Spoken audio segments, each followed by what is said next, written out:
চলো যাই ঘুরে এসি। কোথায়? কুচবিহার রাসমেলা। কয়েকদিন তো কুচবিহারে ছিলাম, কিন্তু তখন যাওয়া হয়নি। রাসমেলায় মেয়ে গিয়েছিল, তারপরে মেয়ে আমার বোনের মেয়ের সাথে ওরা গিয়েছিল। তারপরে অলরেডি কিন্তু কুচবিহারে আমরা ওয়েলকাম হয়ে গেলাম, কিন্তু দেখাতে পারিনি, গাড়িতে ক্লিপ নিতে পারিনি, এই গাড়ির থেকেই নেমেছি। তারপরে হচ্ছে ভাগ্নি বলছে চল চা খেয়ে নিই, ভাইরা এত ভিডিও পছন্দ করে না, ওই জন্য দিতে পারিনি। তারপরে এখানে চা খেয়ে নিলাম। গুড ইভিনিং এভরিওয়ান, তোমরা সবাই কেমন আছো? আশা করি খুব ভালো আছো। তোমাদের ভালোবাসায় আমরাও ভালো আছি। এখন চা খেতে খেতে বলে চল চা খেতে খেতেই দাদার বাড়ি দেখা করে আসি। আমি বলছি হ্যাঁ চল। ওর মামা হয়, আমার হচ্ছে দাদা হয়। দাদার বাড়ি দেখা করে আসছি, মানে রাস্তাটাই পের হতে পারছিলাম না, জানো তো, এত ভিড় কি বলবো।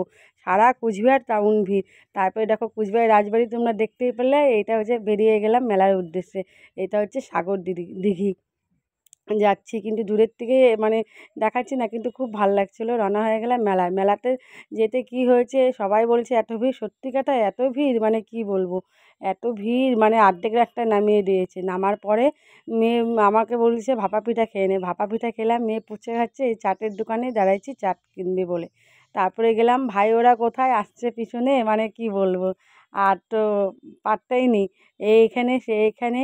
তারপরে মেলায় গিয়ে দাঁড়িয়ে দেখছি কি নাগরদোলা। মেয়ে বলছে নাগরদোলায় চড়বে, ভাগ্নিও বলে নাগরদোলায় চড়বো চল। আমি না, নাগরদোলা চড়তে হবে না, আমি এগুলো ভয় পাই, সবাইকে মানা করি উঠতে, বুঝলে তো।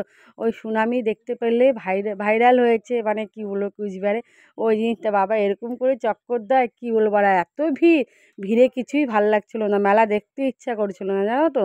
মানে কি বেরিয়ে যায়, সত্যি কথাই বেরিয়ে গেছি, মেলা দেখিনি। আর দেখিনি। তার পাশে ছিল জলপরি, জানোই তো জলপরিটা দেখবো বলে অনেক আশা করে গেছিলাম, জলপরিটাও দেখতে পাইনি। আছে মেলা, ভাবছি আবার যাওয়ার চেষ্টা করব, যে যাবো, জলপরিটা দেখার খুব ইচ্ছে, মেয়েরও খুব ইচ্ছে, কিন্তু কি করব। আর এত ভিড় হয়ে যাচ্ছে, মানুষ অসুস্থ হয়ে যাচ্ছে এই মেলায়। তারপরে প্রথমে এরকমভাবে বললাম না, অর্ধেক রাস্তা অন্যদিকে নামিয়ে দিয়েছে। তারপরে তখন তো মদন মোহন বাড়ি যেতে পারিনি। ফেরার টাইমে আর বলছি না আজকে মেলা ঘুরবো না, কালকে আজকে থেকে কালকে মেলা ঘুরবো, কিন্তু আর কি করব। তারপরে হচ্ছে ওখানে নাচ ঘুরিয়ে সবাই মিলে বেরিয়ে গেছি, মদন মোহন বাড়ি ঘুরছি। আর এত লাইন ছিল, ভিড় মানে কি বলবো, অস্বাভাবিক। কোথাও এত অতিরিক্ত ভালো লাগে না, বুঝলা, এত ভিড়ের মধ্যে। আর আমার ভিড়ের দিকে একটু পছন্দ কমই, মানে দম বন্ধ হয়ে যায়, কিন্তু যাবো ঘুরবো ফিরবো সব হালকা হালকা, খুব ভালো লাগে, বুঝলে তো।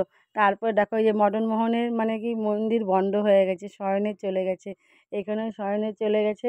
তো কিছু কিছু ঠাকুরগুলো যেগুলো বসায়, পুতুল টুতুল, ওগুলোকে দেখাচ্ছি, দেখায় তারপরে মানে কি খুব ভাল লাগছিলো। আর মদন মোহন বাড়ির ভিতরটা এত সুন্দর, মানে কি বলবো, মানে এত কিছু মানে সাজায় টাজায় না। তারপরে ওখানে অনেকে ইসেও করে, প্রতিযোগিতার এইগুলো ওগুলোও দিয়ে দেয়। তারপরে দেখো এখানে হচ্ছে আবার দুর্গা পূজা হয়েছে, মা দুর্গার পুজো।